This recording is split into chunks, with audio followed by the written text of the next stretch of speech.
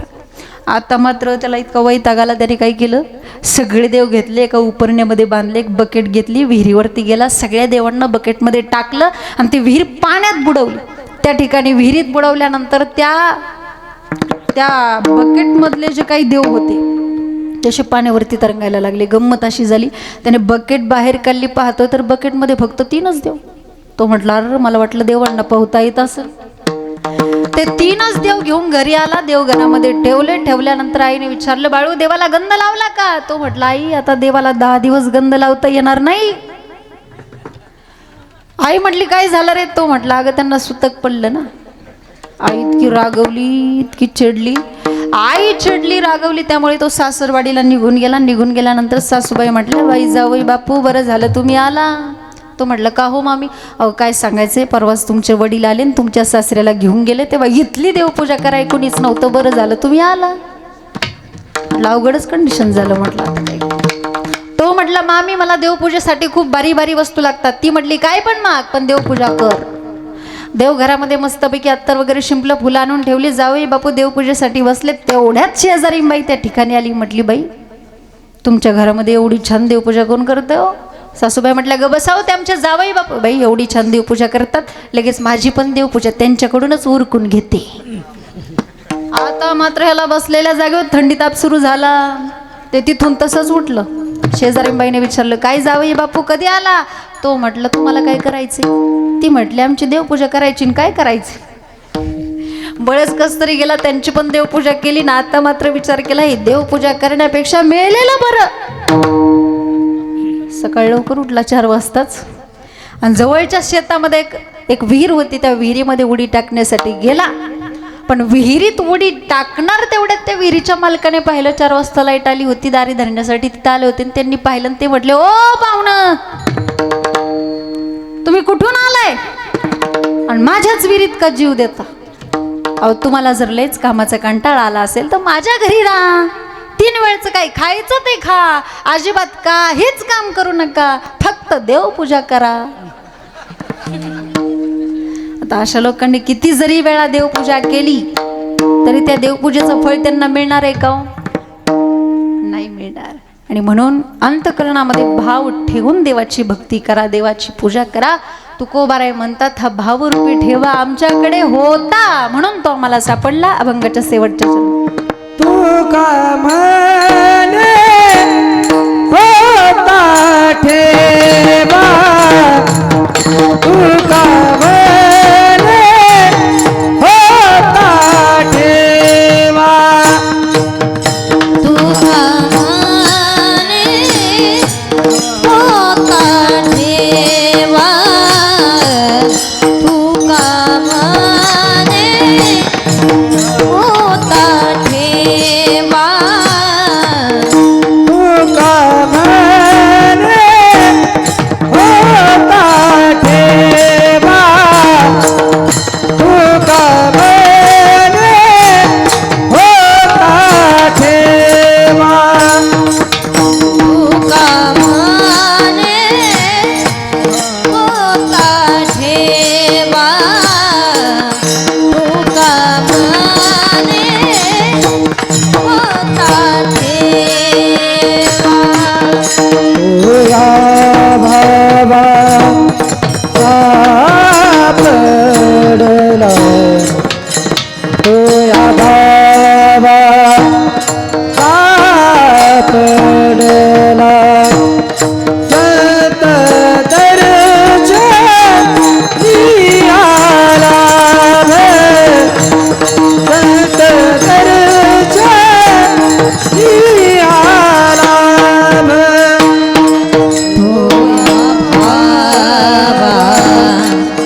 सापडला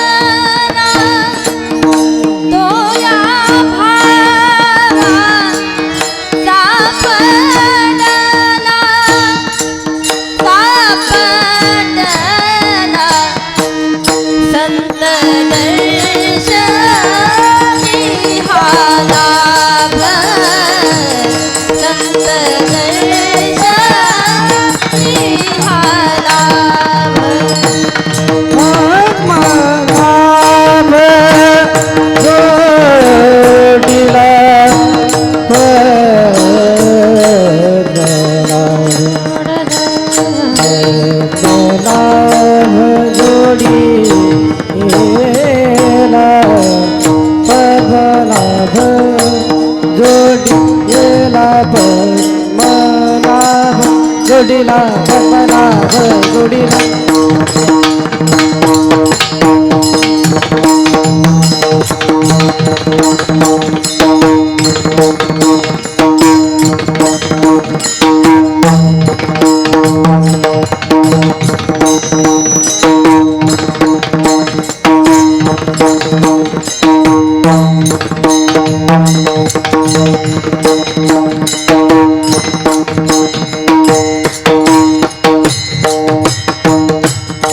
पद्मनाभ जोडीला रे रा आ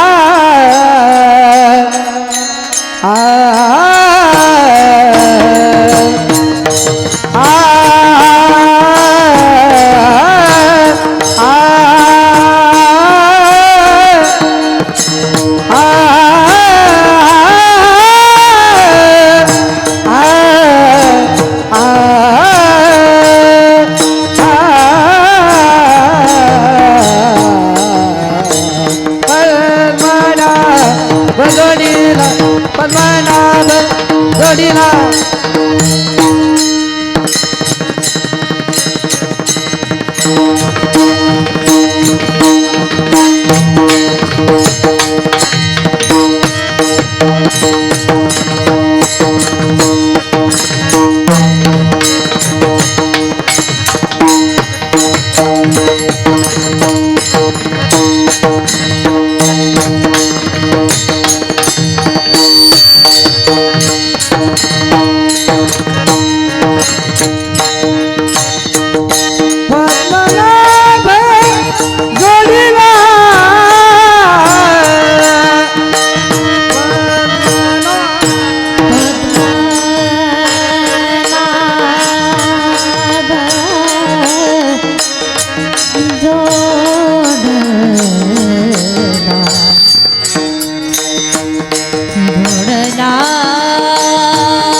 मरे मरे राणी मरे मरे रे मपणी दा रे मपणी दा रे मपणी दा रे मपणी दा रे मपणी दा रे मपणी दा रे मपणी दा रे मपणी दा रे मपणी राणी मरे मरे राणी मरे मरे राणी मरे मरे रे मपणी दा रे मपणी दा रे मपणी दा रे मपणी दा रे मपणी दा रे मपणी दा रे मपणी दा रे मपणी दा रे मपणी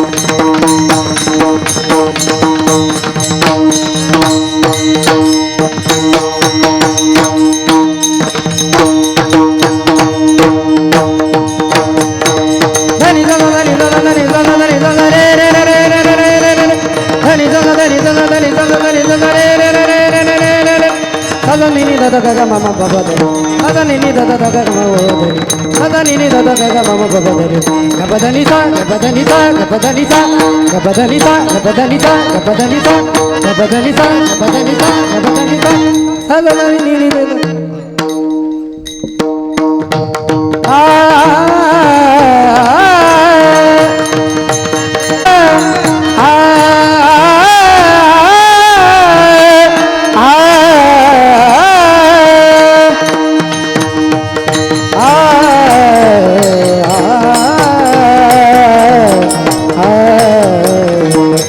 संत दर्शे निहाला भे संत दर्शे निहाला भे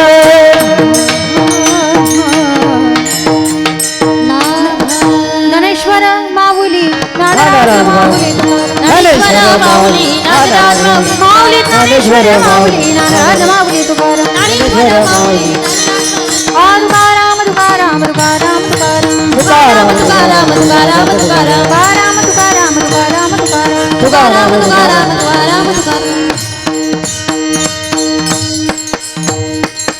उजळले भाग्यात नाभ पद्मनाभ जोडला संपुष्ट हृदय पेटी करुणी पोटी साठहू संत दर्शनी हा लाभ पद्मनाभ जोडला तुका म्हणे होता ठेवा तो या भावा सापडला संत दर्शनी हा लाभ पद्मनाभ जोडला. या भंगावरती अल्पशा वेळेमध्ये चारही चरणाचा थोडक्यात भावार्थ या ठिकाणी तुमच्यासमोर मांडण्याचा प्रयत्न केला. बोलण्याच्या ओघातून जर एखादा चुकीचा शब्द गेला असेल तर मायेच्या अंतकरणाने माफी असावी.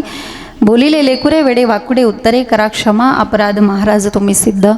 या ठिकाणी मला सर्वांनी उत्कृष्ट अशी साथ दिली. मी सर्वांचं मनापासून आभार मानते. सर्वच या ठिकाणी असणारे भजनी मंडळ, सर्व टाळकरी माळकरी, या ठिकाणी असणारे सर्व गायनाचार्य, या ठिकाणी ज्यांनी गायनाची उत्कृष्ट अशी साथ दिली आणि ज्यांच्या गळ्यामध्ये साक्षात सरस्वतीचा निवास आहे ते असणारे आमच्या आदरणीय वैष्णवीताई कारंडे.